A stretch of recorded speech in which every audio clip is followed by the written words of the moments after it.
Hello, my name is Dr. Mustafa, and today we will talk about how to write a cover letter for a PLAB to UK visa. And please make sure that this is not an official guidance. This is something that I have tried as per my scenario, and hopefully, it can help you in some ways in writing your cover letter as well.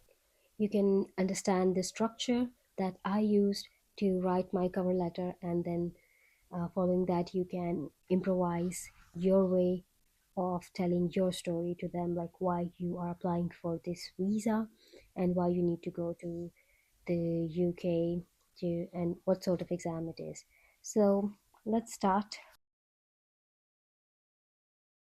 So of course we have the heading, it would say is the same, and in that you need to write to the entry clearance officer to the UK visa and immigration, and you need to write down your country name, and then you need to write down the date, and make sure that you are applying for a UK standard visitor visa, which is for 6 months, and in that you will be choosing the category for the business. So these are some of the things that you need to be careful about. So after that, this would be like the start, and after the subject, obviously you will start your main cover letter body. So the simple and the best way to do that is you can start, and in the first paragraph of your cover letter, you will explain your details like who you are, and you will also state the reason why you are applying for this visa.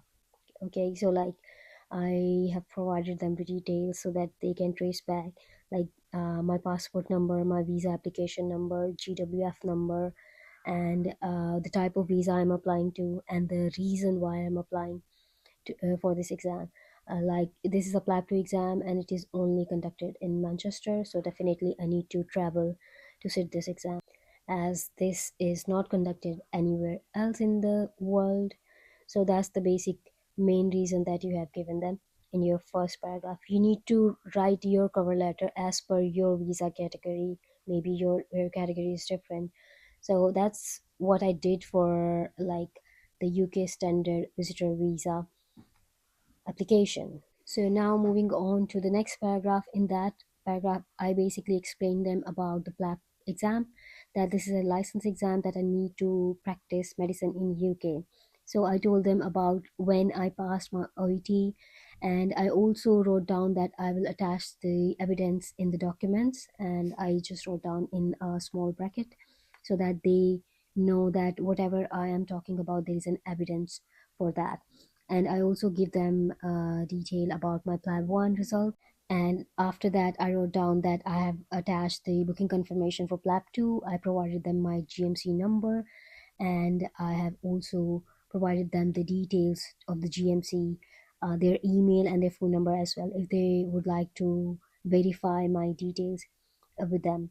So that's how I wrote down this second paragraph of my cover letter. So now move on to the next paragraph, which is basically not the complete paragraph, it's few lines.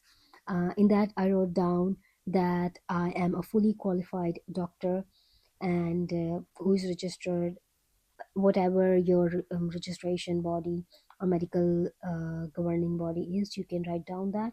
In my case, it was PMBC. So I wrote down that I am fully registered and licensed to practice. So that will basically be a plus point in explaining my ties back home, to explain that I will return back to my country after appearing in this exam. Next section we have of our academics. So I have already talked about like what educational evidence I basically submitted in my visa application. So you can just go and check out that one. Otherwise, this would be a very long video, so I don't want to do that. So in academic section, you can briefly say that, okay, I there is a brief overlook to my academic career. Then you can write down in each line your passing year and the degree that you have done. You can give them all the details for that. Moving on, the next section is about the tentative trip itinerary. So in that, you will basically explain them what are you going to do, before your exam day or while you are going to stay in UK. So the easy way to do that is you need to write down the date, complete date like the month, day, and the year. And you can say, okay, on the day this, I will revise my obs and gynae. The next day, I will revise surgery. Then similarly, cardiology, obs, ethics, all these units, like whatever days you have said in your visa application that you will be staying in UK, you can basically give them a roadmap like that's what I will be doing. And the next thing you will add here, it would be the tentative cost of your trip. So in that you can write your hostel stay and the food charges in one line, and then your return flight tickets, also your transport and other costs. And then you can sum up all those expenditures, and then you can write the total cost. It depends on you. I wrote down according to my estimate, so make sure that you have almost like double the amount that you are going to write down here in the cost, just to make sure that the visa process goes smoothly and there is no trouble in that. So, and then we have the next section, which is the finance. In this section, basically, you will manage it according to your scenario. In my case, it was sponsored by one of my parents, so I basically give the details about them, that who they are, their national identity number, they further their nationality, their residence, and also the fact that they are sponsoring me and the reason why they are sponsoring me. And while explaining that, I wrote down that of course they are my parent and they are helping me out with my education and everything so far, and they want me to have a good career, and that's why they are just supporting me to get this GMC registration as well. So you can write down as per your scenario and as per your own reasoning. Maybe you can find better reasons and you can write down them there. So another thing I wrote down about me in the finance section is the amount of pounds that I had in my account, or the amount that they are giving me, or for my to sponsor my UK trip. So for that you need to count as per your currency. There is a website for that, that is oinda.com. You can write it down in this way. I did that as well, and you can basically check your currency ratio with the present British pound to make sure that you are giving the up-to-date information. And then in the next paragraph, I basically tell them about my sponsor details, like who, like I've already told them who they are and their identity. And in the next paragraph, I explain their job, for how long they have been working, and how many dependents they have, and also the fact that they are tax pay and they have enough money or property to say, to support them even after sponsoring me.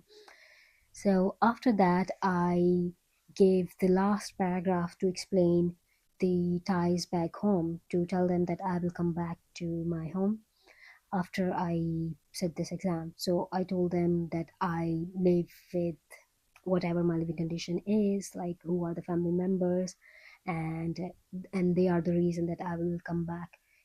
And apart from that, I had already explained that I am a registered and licensed to practice medicine in my home country. So these were basically the two things that I told them, mentioning my home ties. So the next segment was about my documents that I have attached. I have made a separate video for that. I basically wrote down the numbers and the documents name that I basically submitted.